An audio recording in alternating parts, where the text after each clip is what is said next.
Hey, Phil from Got Memories here. Do you have VHS tapes from the 80s, 90s?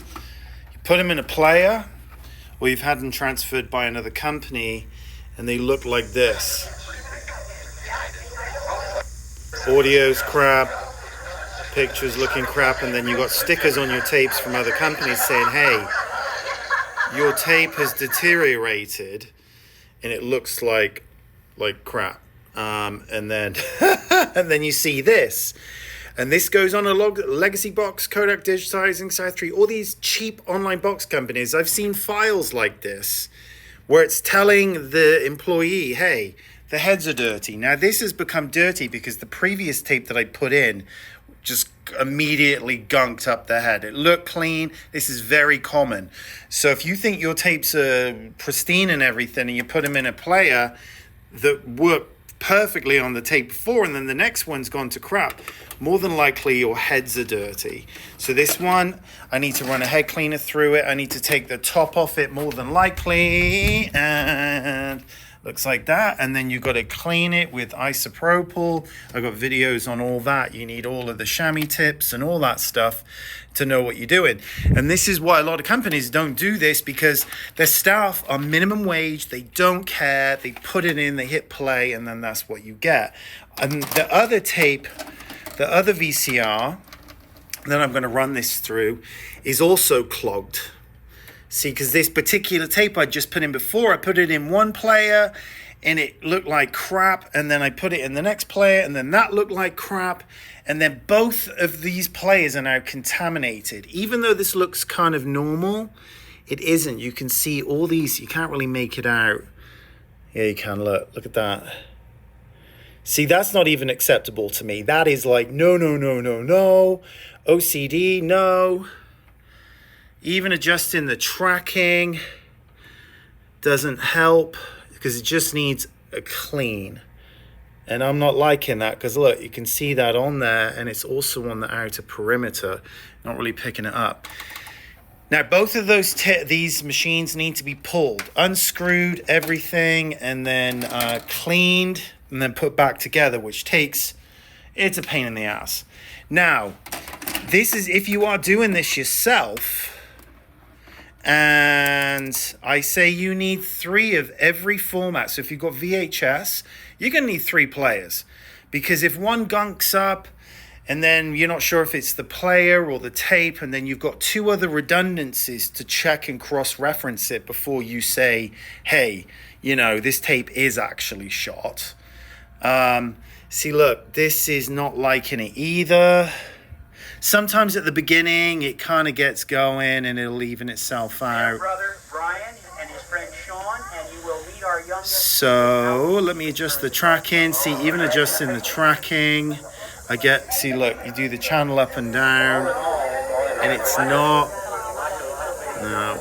So here we go again. So this is the difference between going through me and all of these other companies that just go, hey, you know what, let's try this one. Actually, you know which ones always work with these players, and I've shut down for the day.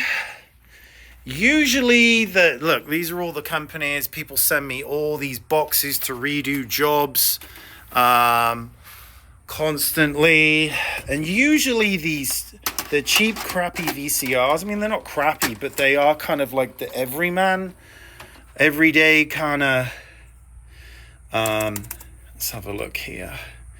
Give it a second. Sometimes these, they're not as posh, and they're just kind of down home, and it just works. Yeah, no, it's not coming through on this either. Sometimes what this can be, and the audio's not coming through either. Look at this, what a mess.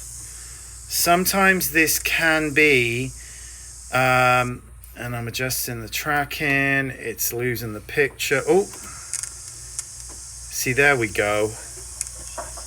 Now I'm going to rewind that.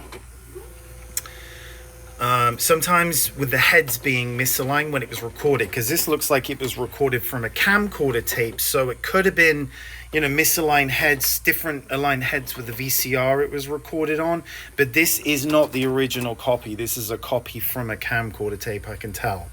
So I'm going to hit play, There we go. And sometimes it can be a little bit scratchy at the top, and that's just kind of is what it is. See, look, I can tell it's from another source. That's when they killed the signal. And it is crappy to begin with. Oh, come on. There we go. See, look, there's none of that. See, this is just the tape itself, the way it was recorded. Now it cleans up. Yeah, I'm happy with that. The beginning I'll chop off because it was just kind of irrelevant. And also the blue screen and all that kind of stuff.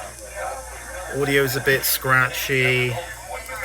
Boost the audio. This is essential as well, boosting the audio, because smaller mobile devices. Yeah, and if you are a hobbyist or you've got I get a lot of comments of people going, oh, you're just capturing this through USB. Yes, because people are not willing to pay. People go, oh, you should up-res it to 4K. Yeah, you're not in the business. If you're a hobbyist and you've got all the time in the world, then it's irrelevant. You do whatever you want. But for the people that have got 150 tapes and, most people, because of all these online box companies, are like, oh, they're $9 a tape. Like, no one's wanting to pay anything for even the crappiest of transfers, let alone when you're actually going through all of these steps to undo 40 years worth of crap. God knows where they've been stored or handled, or the quality of tape, how it was originally recorded from a camcorder. So many variables. So, people sometimes are like, oh, you should be doing DV firewire upscaling. Yes, in an ideal world, if people want to pay $500 a tape, great. But people don't. So, you got to work within the budgets, but it's all pointless doing like 4K upres, all this kind of overkill stuff when the file sizes are massive and nobody can work with them. And, and then also they've got a crappy VCR with dirty heads, so it's irrelevant. You have to have clean heads. So look how clean that is. That's from 99. That's 24 years old. So there you go. Anyway. That's me, over and out. So if you are looking, you want to get stuff digitized by me, gotmemories.com. Fill out the quote form. I am nowhere near the cheapest. I do top quality work. So if you are just kicking tires looking for the cheapest quote, don't waste your time or my time, because I am expensive and I do amazing work. And I take the time to do this properly, because if you're seeing cheap prices, you're going to get crappy looking transfers back, just like at the beginning of this video. So you get what you pay for. And you've only got one copy of this stuff, and you're only doing it once, hopefully, and not have to do it 2-3 times. Like 25% of my orders are redos from these crappy companies. So you buy cheap, you buy twice, all of that. Anyway, all the best to you. Cheers.